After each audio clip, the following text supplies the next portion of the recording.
Welcome back, motherfuckers. Episode 42, sponsored by ValleyWideGlass.com. Kevin, thanks for the sponsorship, brother. I'm sign languaging everything you say for this episode for the people that can't hear. Didn't you know sign language before? I knew the alphabet. How was the weekend for you? How was sparring? Oh, it was good. Oh yeah, you weren't there. You were tank fought. You were gone. Sparring was good though. It was just different. I didn't warm up like I did, so I felt. And I trained hard as fuck the day before, so my legs were super like. Oh, you didn't get the best warm up. And my legs were shot, but actually, after I watched my rounds, because I record all of them, I watched my rounds. I was like, damn, I did fucking way better than I thought I did when I was in there. But it was good. At the end of the day, they're all good rounds. Whether I win, lose, get taken down, knock someone out. At the end of the day, they're all good. Well, no, that's not a good round if you knock them out. But at the end of the day, they're all good rounds. That's the thing. You get through there healthy because pretty much fucking sparring's for your cardio, dude. Oh, yeah. Because literally you're fucking... Every time you spar on a Wednesday or a Saturday, what are you at? Maybe 70%? Dude. Maybe 70%. Maybe. 65. I had 4 hard practices before today, and now I've trained spar today. So... Not even 70, but I'll still go out there and perform, try. A little bit of help with the timing and all that stuff, but mainly for the fucking cardio push for sure. My weekend was pretty good. How was Garth? Dude, it was crazy. 84,000 people watching one guy and it was outside. Perform. It was in the Denver Broncos Stadium. Oh, okay. So that dude's one dude up there, and he's got his band, like he's got the fiddle player and stuff, but he's literally an entertainer.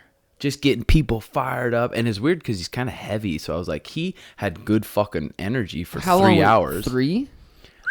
Every song he sang was just a fucking smash, dude. And I was like, damn, imagine having a stadium fight sold out like this for a fucking UFC event. Damn. Did you get buzzed up at all? I had a couple brews with my brother. Made sure just to stay super fucking hydrated. But didn't before and after. And I only had a few. No. Was it worth or was it not that bad even? It wasn't that bad. Like it didn't do anything really for me. The drinking, I'd rather not done it, but it wasn't too bad. I didn't feel too bad at all. Right? How'd you sleep? Traveling's hard sleeping. How was it? It was weird. The air there was definitely different because I trained one day and my altitude? Fucking lungs were pushing, and it was with fucking couple like brown belts. Damn. My lungs were pushing. But dude, yeah, Garth. So 84,000 people. Say the average ticket's $80. Whew, he made some fat. What cheddar. is it? What's that? Like 6.8 million or something? Just for and the they ticket just gotta sales? rent out the venue. Pay security. I bet you he left with 2 million maybe. Damn, that's fucking crazy. But it was weird how jacked. You look around and just everyone's just fucking jacked. The emotions he makes people feel is fucking pretty crazy. Damn, I bet that was fun. It was fucking sweet. And on his Instagram, he said that was the best night of my career. And he's been performing since 94. When I was born, baby, we Fucking Garth Thunder Rolls, baby. Dude. I was like, damn, imagine when he plays the Thunder Rolls, because it was storming out. Imagine fucking lightning struck him and that was the last. That would be worth it. That would be worth going out like that. Oh, tell me that would be fucking wild. So, did you watch the fight Saturday night? Yeah, Saturday night, Danny and I went over to Tom and Katie's. They're nannying at someone's house in Scottsdale. JJ that was there. Jay was there with his girl. Were all the girls looking fine? Oh, yeah. Always, brother. Always. All the girls looking fine. We played some basketball. It was fun. Was that house tight? The house was tight. The fights were fucking sweet, though. They were like really good fights. God, I was so fucking pissed I missed those. They were good fights. Tony Cowboy, I was pissed I missed. Was it hectic? It was, but I was expecting more almost. I built it up too big in my head. Yeah. I should have just let it go play out, but it was still a fucking sweet fight. Was Tony backing him up the whole time? I felt like Tony whooped his ass. Really? That's what I felt, but I'll have to rewatch the fight. And then Jessica, I thought she died. That was crazy. And then Marlon was beating Henry's ass the first round. I'm like, damn, he's about to take over. And then he gassed the fuck out, and Henry comes back and bops him with about 14 right hands. Because it was a and he just KO in round 3. He 451. It was in round 3? Yeah. Okay. He snuck out of the second round hardly. But he had him in clinch. He would clinch him, and Marlon would hang his head down there and just get kneed. Like, he just gassed out. Just completely gassed. I know. And I saw on Fighter and the Kid, they're like, is Marlon Moraes mentally weak? It's like, holy shit, no, he's not mentally weak. That's a big fucking stage. He maybe he thought he had Henry hurt. Fucking Totally exploded a lot of his energy out and gassed out. Dude. Like, oh, is he mentally People weak? don't understand how fucking tiring fighting is. And Henry's a fucking one of the best to ever do it now. I mean, he beat Demetrius. 100%. Beat TJ. Beat Moraes.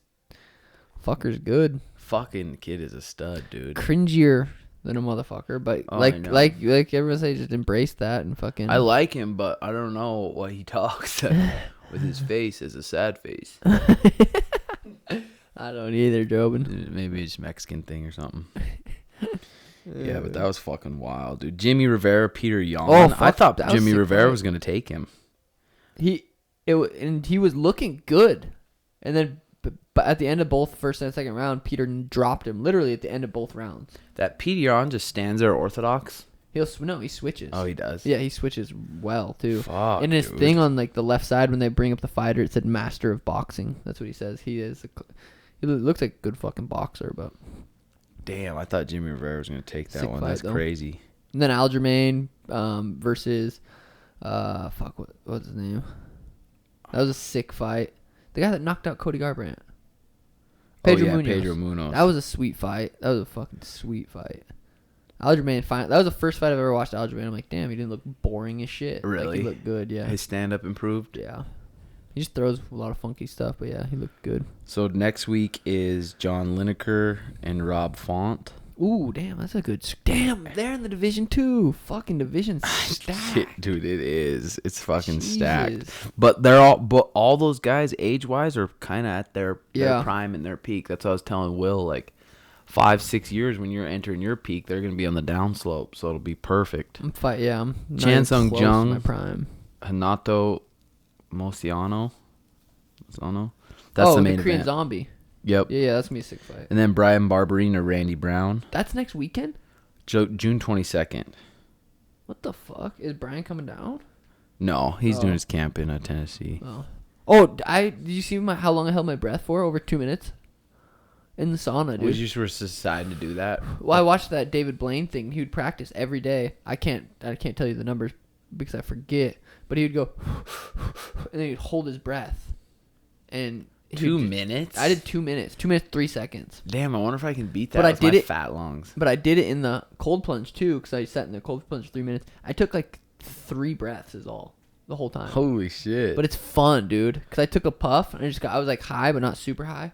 So I was super concentrated on it. But it's weird, because after the first, like, 30 seconds, you, like, feel really lightheaded. But you just start feeling your stomach, kind of, and feeling everything, and then you kind of push past that first phase.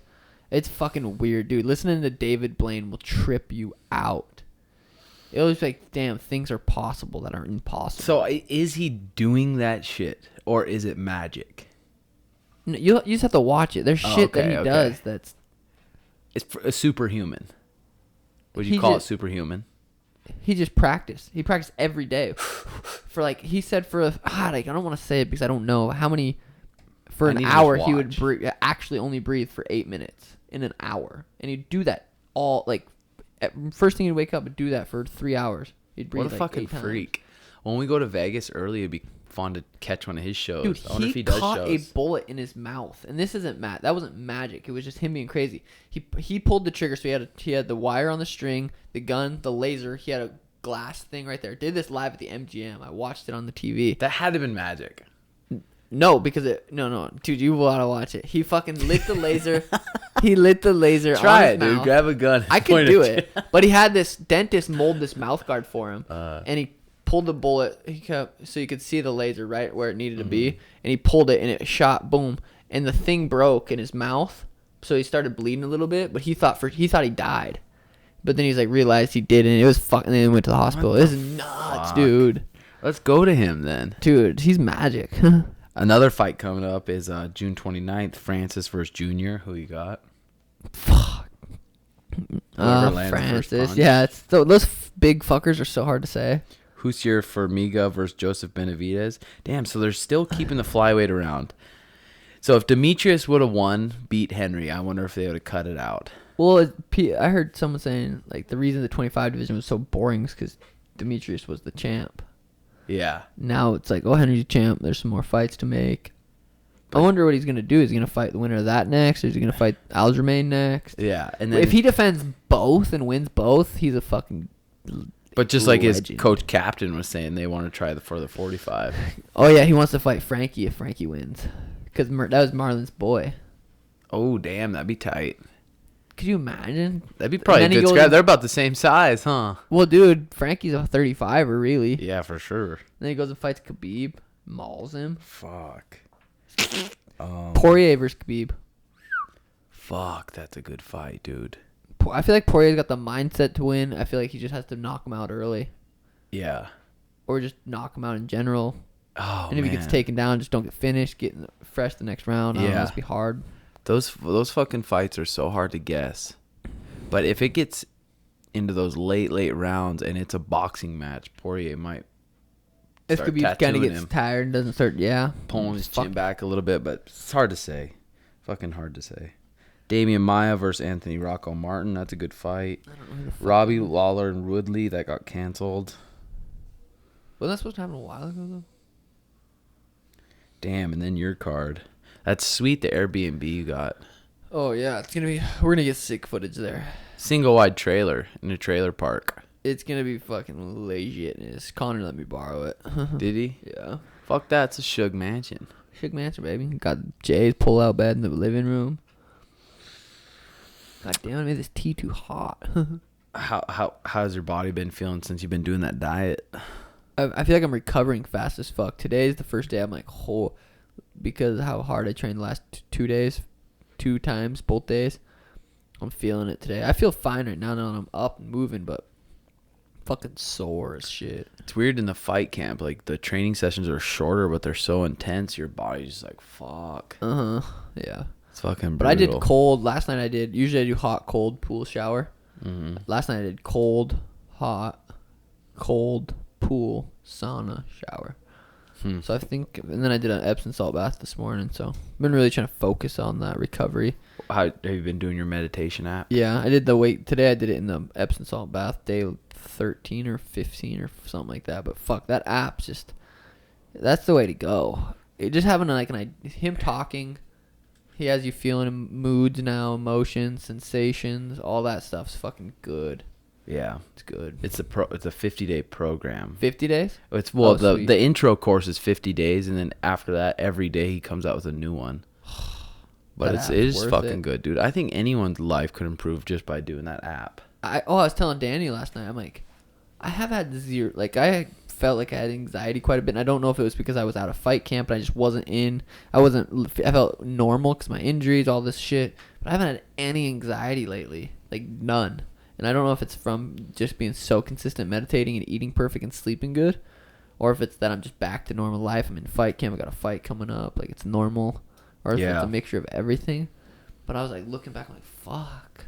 Because I had anxiety every fucking night. Well, I wonder if what the fuck? I wonder if because of what you weren't sure when you were going to fight, or if you were just getting bored and you weren't sure what was coming up. Or if it is you're eating perfect for your gut and it's not causing any shit to go on. It's hard to say. And I think it's being like consistent with that meditation every morning. And they're always at least 10 minutes. For sure. And it's so fucking important. Danny this morning, she goes to work out at 5:30 and then she comes home and she usually does like a 10-minute meditation in her car before she comes back inside.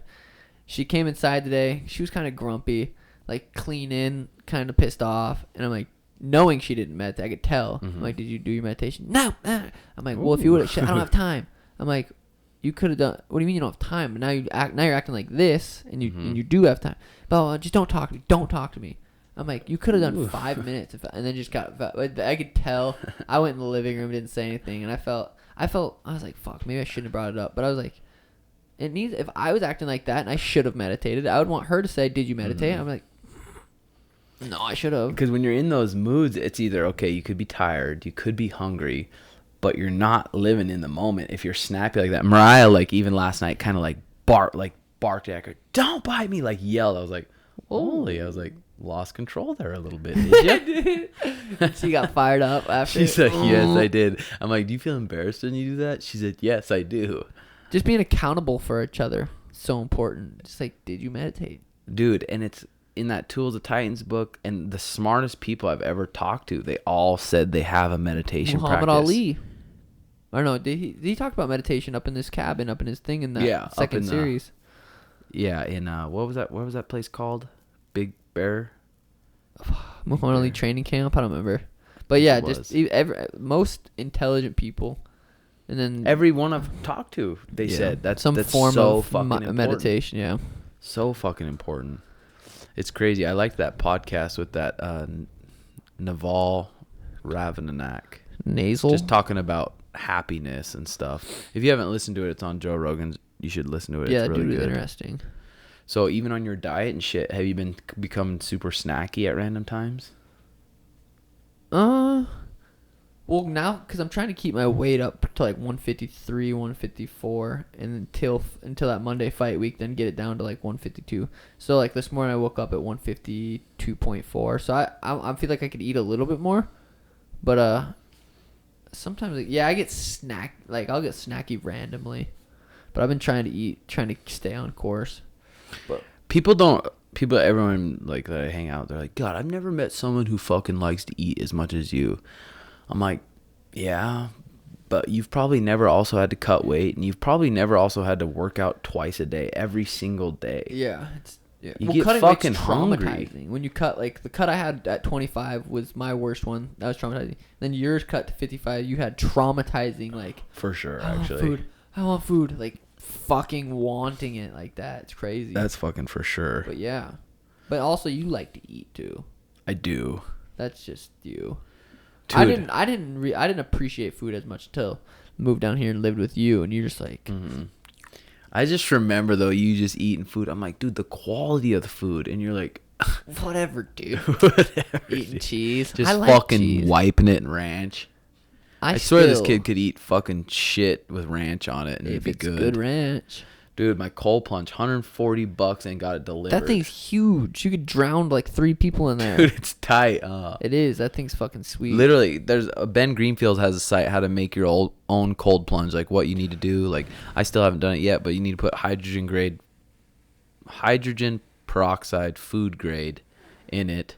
Now I got a timer into the wall, so it shuts off and turns off at the certain time.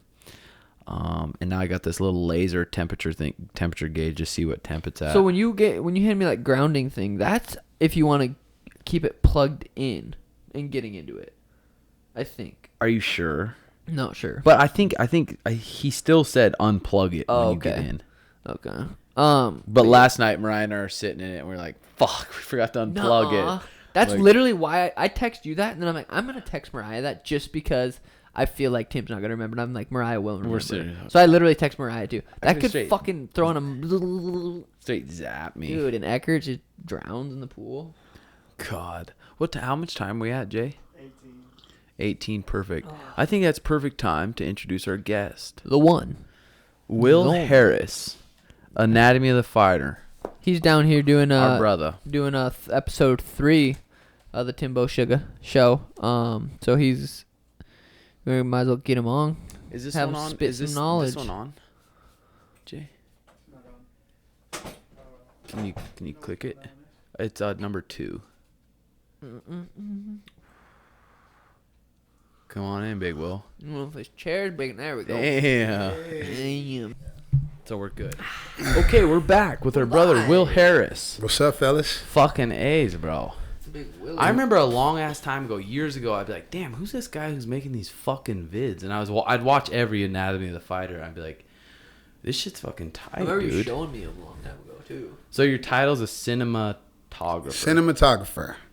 I don't like the word videographer. That's like saying the N-word to me. Serious? Yes. I've paid my dues. Call me what the fuck I am. Damn, that's badass. So you played basketball in college, right?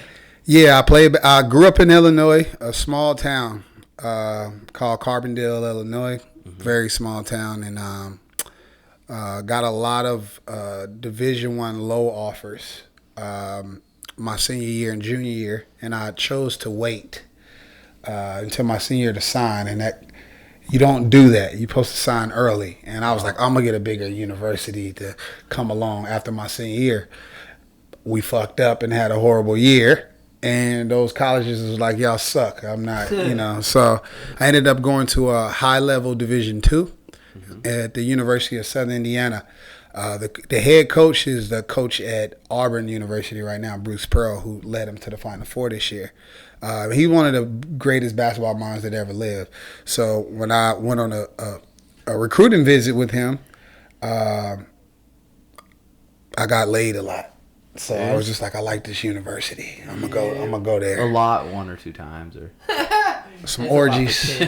Some orgies. I'm not playing. Like, I don't know if you ever seen the movie He Got Game with Ray Allen and Denzel Washington. It was like a scene in there where, you know, he went on a recruiting visit to Big State, and like Rick Fox was like a senior there, and he was taking them on a visit, and he opened this door, and it was like these 2 thick ass white bitches, and I was like, I want that. I want that for my recruiting visit. So when that happened, I was just like, oh, I like this university. So I kind of picked my college based on the recruiting visit and the fun I had, not the basketball. So plus it was close to home. I was a small town kid.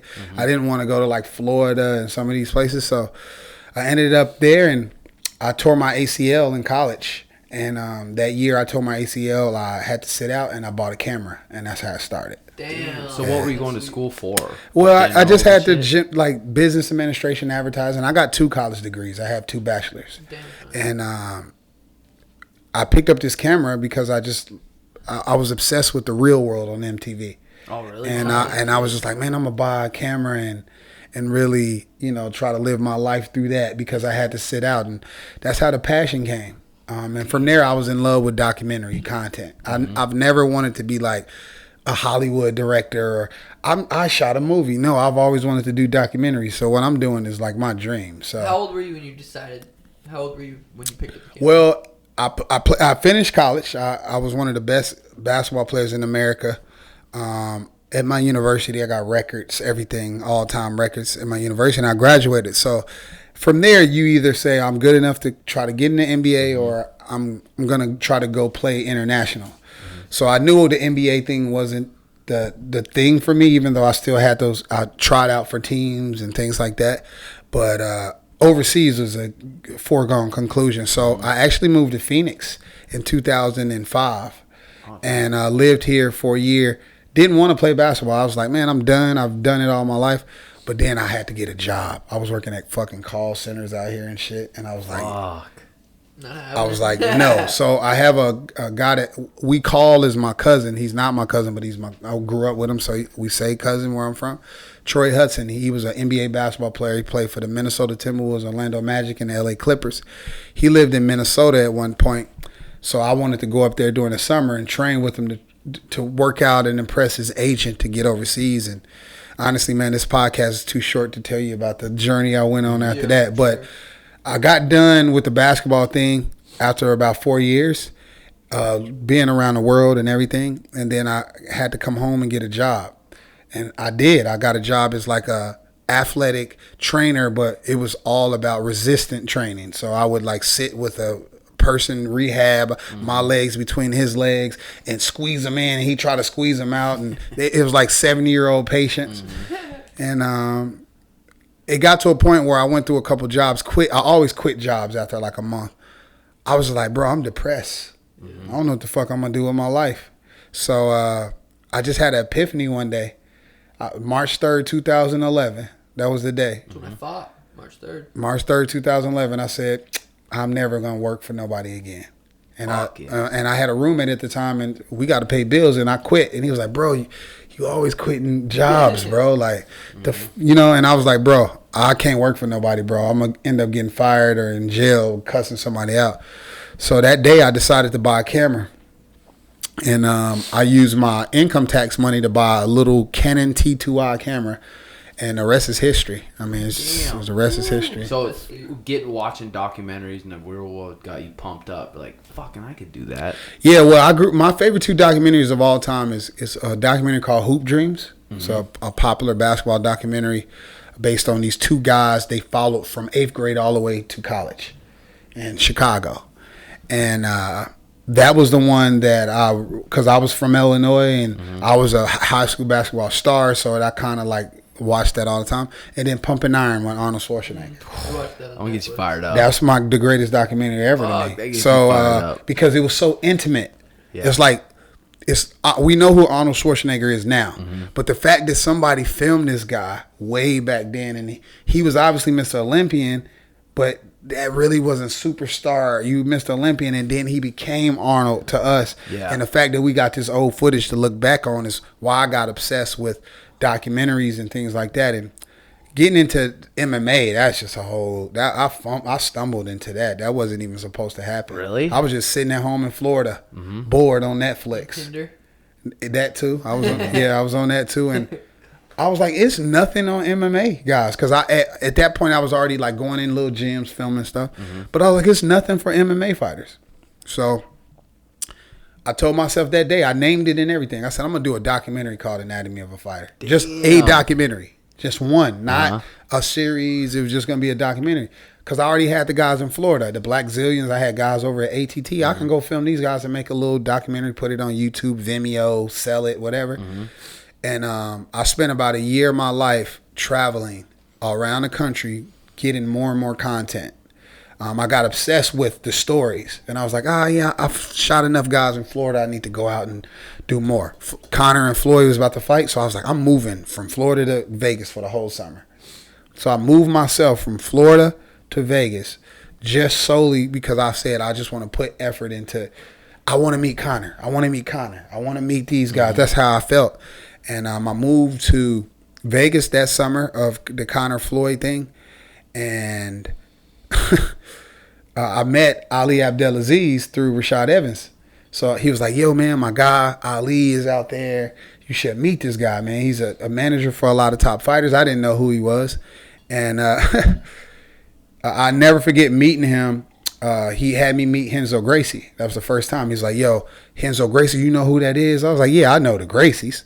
He was like, he's going to be in town. You should film him because I've seen your work. It should be good. So the first thing I ever did with him was Renzo Gracie. And then after that, they saw the product. He kind of saw how quickly I edit and stuff like that. He was like, man, I need to get you with my guy, Khabib, my fighter Khabib. I think y'all would be a perfect combination. So I was just like, you talking about the dude that fought Michael Johnson? Because I knew Michael Johnson from being in Florida. And from there, the rest is history, man. It's so on all those beginning times, how are you supporting yourself? Oh, well, I mean, I have a video production company.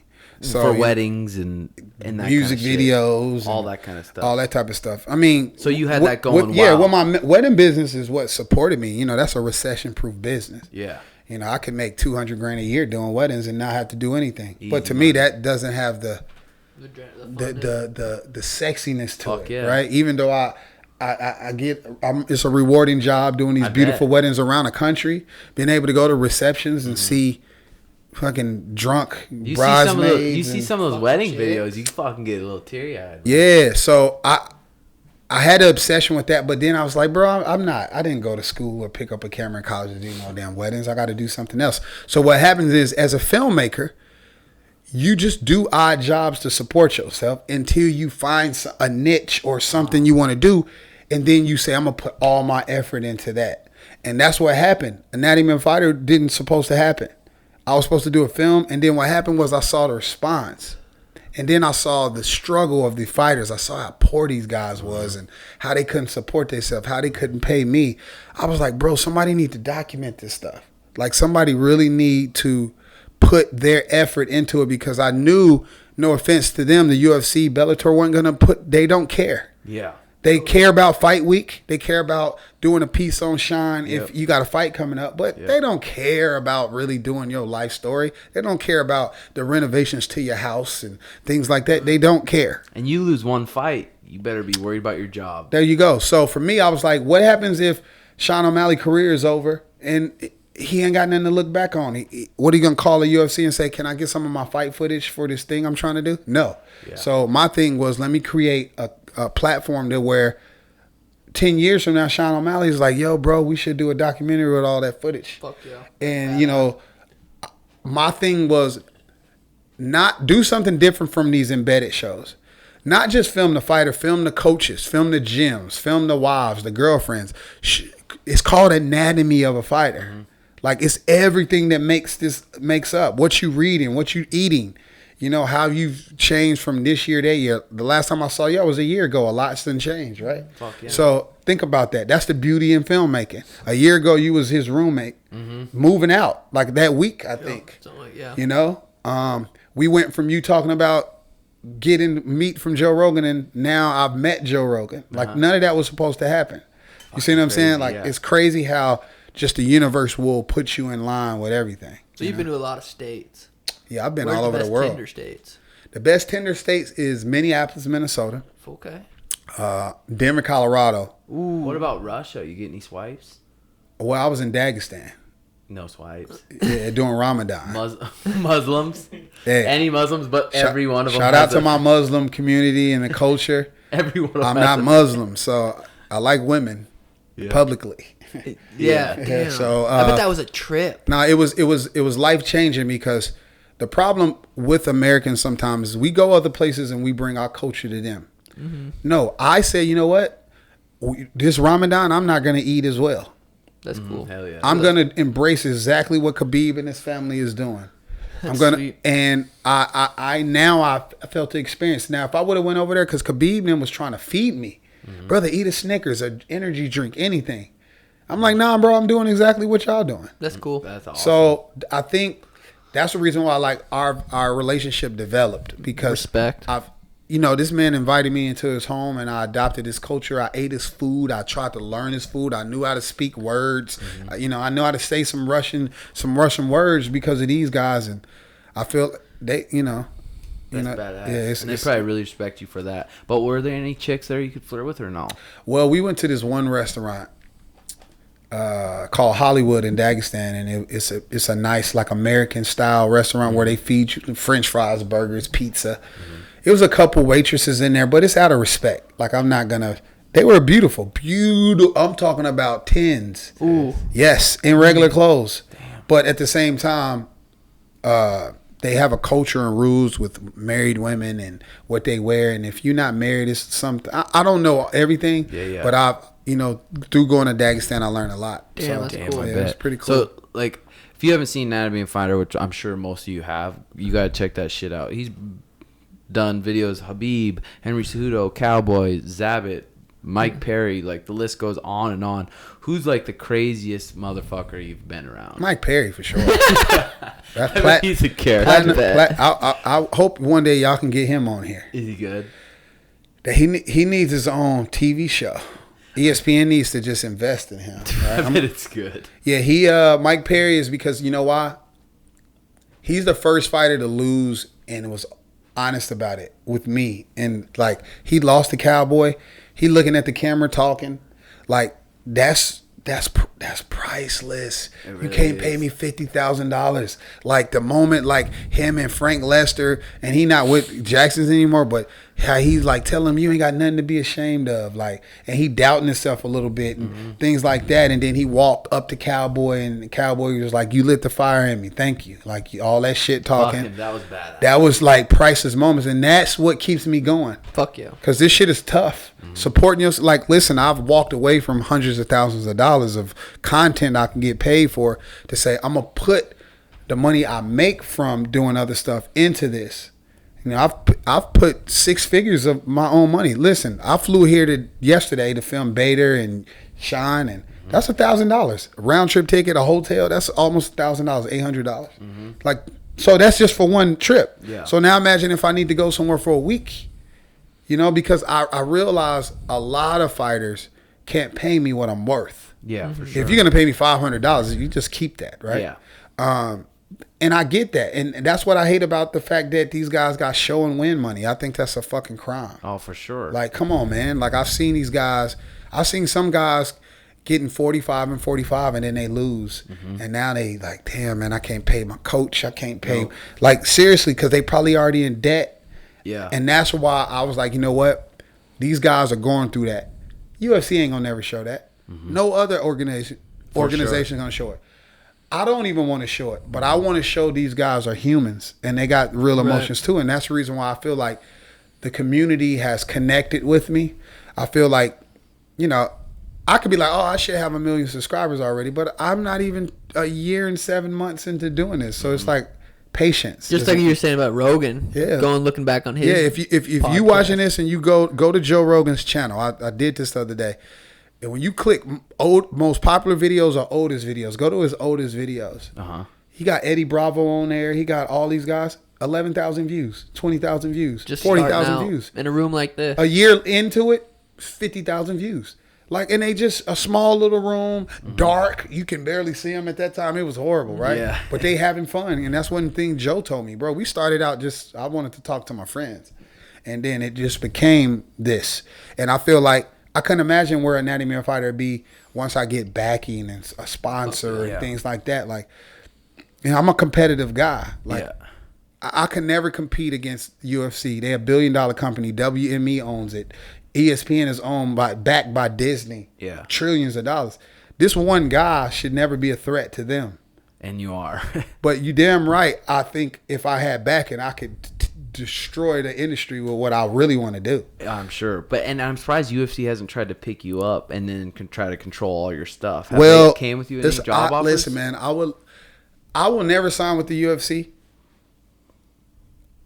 I would entertain doing something with the UFC if they let me do the Anatomy of Dana White, because I truly feel like I am the only person that I know I could get what I want out of Dana, and I feel like the fans need to see it. I want to do the Anatomy of Dana White. Ooh, that'd be so Dana's a cool fucker. And that's what I'm saying. I want to be riding in the car with Dana and go to Massachusetts with him and chill with, I want him to talk about his son that's a boxer. Yeah. Like, I want to spend a day with his son, and like, that's an episode. Like, you know what I'm saying? Like, like, obviously we know how they started. I don't need to really talk about that no more, but we need to see Dana as a person. And I feel like I seen Dana the other day arguing with somebody that followed me on Twitter. I'm talking about back and forth. I'm like, bro, why is Dana White arguing with this guy?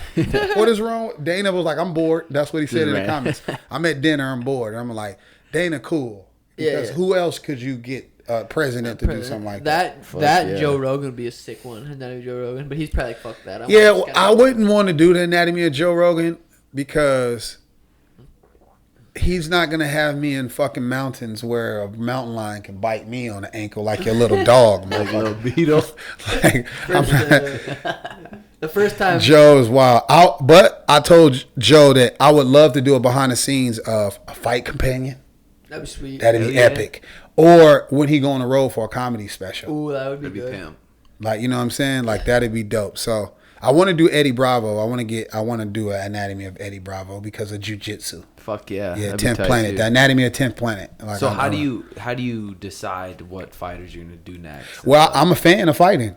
So I remember when before I did the Anatomy of Shine 1 and 2, it was when he fought Andre Sukumtat. I was following Suk. That's right. And I remember interviewing him. I just came up to him and asked him a question. I remember Sean was like, man, that's a good question. Damn, that's another good question.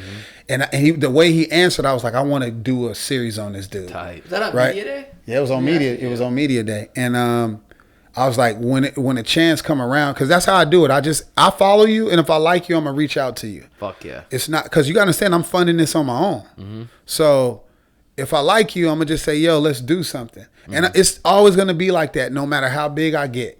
Sort of like the Rogan podcast. He said, the worst thing you can ever do is tell me you want to be on my show. Oh, I'm sure. Don't tell me you want to be on my show. Yeah, for sure. I'm gonna reach out to you. Yeah. Right? Like, so I think that's another thing. It's like, you have to just like somebody and like what they represent. This guy, y'all from Montana, like, and this guy's became a stud. I was there during the Contender Series. I was backstage. So at the same time, I was like, man, this is crazy.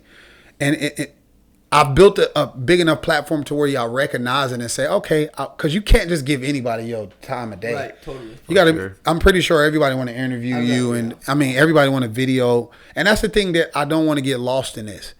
Videographers out there, filmmakers, creative people, because you see me shooting Khabib or Sean O'Malley.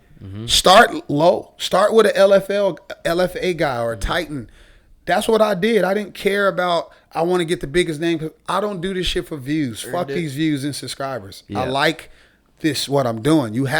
listen, you can lie to yourself and say, no, I'm passionate about it. But are you willing to move all over the country for this? Are you willing to leave Florida, go to Vegas, go from Vegas back to Florida, go from Florida back to Vegas, Vegas back to Florida, Florida to LA for this grind? Yeah. I'm breaking leases. Leases cost $5-6 grand, $7 grand to break. I'm selling all my furniture, have to buy new furniture. That is all money that you have to be willing to say, fuck it, I'm ready to do this. Yeah. Like so that means it has to be a bigger cause than I'm just trying to build something so I can make some money off of it. And not only the filming time and the traveling, but sitting down and editing all that. Like, that's the worst. But obviously you got just a natural talent for it. Yeah, that's a gift. And I always try to tell people this. People always say, oh, I would love to do what you do. And I always tell them, you have to have a gift for storytelling. Like before I ever picked up a camera, I wrote short stories and I wanted to be an author and creative books. I was like creating little planets and shit and like little Star Wars enemies and villains. I was naming them stuff like creative brain, right? Like they're going to be called this and they're going to be called that and this power. Like you got to have that type of imaginative brain. And that came from just watching movies and reciting them at school and stuff like that, where that's a natural ability. I could produce a documentary within a few days, I feel. That's just is what it is. Yeah, that's badass. Just it's crazy the opportunity we have just being creative and authentic and then having the internet. The internet is changed. Listen, without the internet, I wouldn't exist. Nobody would exist. Yeah. If I really wanted to do film, I'd be, starting out at a studio, working coffee, or I'd be working for the UFC, being a camera guy, and I couldn't create my own platform. Nothing wrong with that. If you work for the UFC, if you work for anybody else, there's nothing wrong with that. Amazing jobs is security. You're getting a check every 2 weeks. Everything. You can pay your bills, but are you willing to risk it and say, damn, I need to book something in the next 2 weeks because I got $3,000 rent. Now, that's on me choosing to pay that. But I chose to move to Los Angeles. I can live here in Phoenix or Are you Texas. in LA now? I live in LA. And $3Gs a month. that's a lot of money. So at the same time, you got to grind. Fuck yeah. You got to reach out to sponsors. And that's the one thing. My number one, I have to get a sponsor to continue this to go. For sure. I mean, it used to be a channel called Fightland. And they did amazing. They used to do amazing content. They put a lot of money into it. They ran out of money. Fuck. And that's the thing. But it shouldn't be. Is it an issue getting you sponsors that are helping? I don't think it would be now. I don't think so. But it's the dollar amount you need. Yeah. And I feel like obviously that's between yourself, like how much you need to be comfortable. But you got to understand, if I wanted to come here for 3 days, that's about $2 grand. Yeah. Just to get content. Now, the rewarding side of it is fighters. I don't want fighters to pay me because it's a mutual benefit. I'm going to benefit off them. They're going to benefit off me. I've created this platform that's popular now. And not only that the platform is popular, I'm fucking good at what I do. Hell yeah. So at the same time, not only do I have that, I have the platform. So now it's a collaboration. Okay. So that we all win with that, right? I mean, look at the 2 episodes I got with him. They almost 20 minutes apiece. If I put those 2 together, that's a 40-minute movie. Yeah, for sure. One day of filming too. One day of filming. That's what they don't understand, Tim. It was only one day, and I made all that content in one day when we did all of that stuff. Yeah. So you have to be creative, saying, how can I make this interesting? I only was there one day. You got to have the foresight of, how can I use the music? How can I cut it? What my favorite part of that whole 2 parts of those 2 episodes was when you was hitting mitts and I had my guy song in it. That was sick. And then I shut the music off and you like hit them live. You heard the smack. And then when we was riding a bike and I had that music going and it was just that short little scene, right? And then that part where I put Rogan in there when y'all was smoking and watching the fight, like that little, and I used to do all that little subtle stuff like putting Rogan in there because I wanted the universe to reward me that day. I wanted him to see it or tweet it and man, this is pretty cool. Like something like that. Now and talking about it. That's crazy, man. Yeah, It brings it up fucking a lot. What like an average day for you when you're not filming, just at home, you don't have nothing. Say you don't have to edit. What do you do? My average day is the same. It's all about consistency. I wake up. First thing I do is go to the gym. I do about 50 minutes an hour lifting weights. And after I eat, I work out on an empty stomach. I never work out with food in my stomach. And then I come home and I eat the same thing every day. It's eggs and avocado and feta cheese. That's all I eat. Hell yeah. I love it. Listen, that's gonna be the last food on earth. Eggs, feta, and avocado. A whole avocado. Ooh. If you were on your death sentence, they said one more meal. Yep. I'll say, okay, since it's my death sentence, add bacon to that motherfucker. Yeah, that. But yeah, I eat that every day, and then usually, bro, I'm bored. When you're a filmmaker, this is what's funny. Like when I meet girls and stuff, and they be like, "So, do you have to go to work today?" Nah, I'm a filmmaker. So tomorrow? Nah, I don't know. I just go when I go, right? Yeah. Like luckily, like Anatomy of Fighter, I'm turning a profit. I'm making some money off of it, so I can at least pay my bills off of it. But at the same time, it's funny when I get that. It's like, so what else you do? For I used to get that a lot early on, like 2012. You meet a girl, and I'll be like, "Oh, what do you do for a living?" I'm a filmmaker. And at the time, you really can't say you're a filmmaker because you ain't got shit. Yeah. But I'm like, I'm a filmmaker. I do videos. Oh, that's nice. What else you do? That's it. We got the same shit as fighters. Yeah. Like, what else you do for a living? Bills? I fight. Baby. Yeah, that's what I do. Yeah. I started out doing rap videos. Damn. And I started doing them for $100, $50. This is what people don't understand about the grind. You got to go through that. I went a whole entire year, almost 2, doing videos for $200-$300. So when I get to a point in my life where I was getting $5,000-$10,000 for a project, I earned that. Yeah, fuck yeah. If I had, I've been to China doing a documentary, Italy doing a basketball documentary. Damn. Yeah, I'm getting a lot of money to do that. So I'm going over there for a month. Yeah, you build yourself to that. But that's one thing. If anybody take anything from this, you have to enjoy the grind. That's why I do the fighters, because I see these fighters eating a fucking Quest bar and that's it. Like, man, I ain't ate shit in a day. Like, I've literally seen that. Like, another teammate buying them a meal at Whole Foods because they can't afford to buy, a $10. I've done that. I've paid for flights. I've paid for guys, hotels. I've done that. Yeah. Me. Like, because I care about what I'm doing. Yeah, and you're lucky too to have found something you're passionate about. Like Dana White said on things like Tony Robbins' podcast, if Monday comes around and you're not fucking pumped and fired up for the week, change what the fuck you're doing. Yeah, man, you got to be excited. Change what the fuck you're doing. You can't live for Saturday and Sunday. That's why, like, for example, I'm trying to raise a GoFundMe for listen, I can go buy my camera that I want, but I'm gonna be broke when I buy it, right? And people say, why you need a new camera? Your quality is amazing. It's not about that. I want to take this to the next level. I want to get this on Amazon. I want to get this on Netflix, original series, right? They have requirements. You have to have certain type of cameras to do this. Now, I can pitch Anatomy of Fighter documentary to Netflix and they buy it or take it. But no, I want an original series, season 1, episode 10 episodes where they pay me a lot of money to go produce these films on Sean O'Malley. So now I'm like, Sean, your next fight is a title contending fight. I'm gonna follow you through the whole camp. We're gonna go back to Montana. We're gonna go fucking to Paul Check. And we're gonna, you know what I'm saying? We're gonna do everything, and then we're gonna lead up to this fight. And that episode 1 may be an hour long, but it's following him. And then the next one is Usman, then Cejudo, and then Khabib and whoever. And Anthony Smith.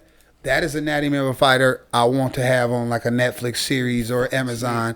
And you need certain cameras for that. And to me, that's the next step, because people always ask me, like, what's next? Yes, I could just continue to grow YouTube, and eventually I'm going to be making millions of dollars off YouTube. But that ain't what it's about. I want to be able to say, I got a $2 million budget. Sean O'Malley, Tim, I want all access to your whole lives for the next 3 months. Here, $50,000 for it. So I'm doing it for free now, but now I want to pay these fighters. Hell yeah. Here, man, here, $50,000. Like, we want to be able to produce this and put this on Netflix, and I'm paying you for it. And at the same time, it's not about me returning a profit from it. It's about I'm taking this to the global stage. God. And that's my dream, man. I really want to get this like a 10 episode series, and I'm like debuting this fighter, that fighter, to be so dope. Fuck, it's already. Think of all the all this stuff, all the content you have on YouTube, all the things people have seen that they never would have seen before. I know. Already. Yeah. Like, I'm so pumped to see where you're at in a year. I know, that's crazy. It's gonna be badass. Where are we at, Jay? Almost an hour. Sweet. Hey, where can we follow you on Instagram and shit, Will? Instagram is Will Harris Productions, at Will Harris Productions, and then they deleted my Twitter. Serious? Because of some video like 4 years ago. No way. Like an old Drake song. I'm like, the copyright laws have changed. And it wasn't like I used this song. Like, I just had a snippet of his song. They deleted my Twitter. They deleted a lot of people's Twitter because of that, the DCMA laws or whatever. So now I got a new Twitter and I got to start all over. I had all the fighters fighting me. It's at Will Harris AOAF, Anatomy of a Fighter. Okay. So Will Harris AOAF. Fuck yeah, sweet. Yeah. Thanks to our sponsors, Valley Wide Glass. Thanks to Will. See you guys next time. Rock out, rock out.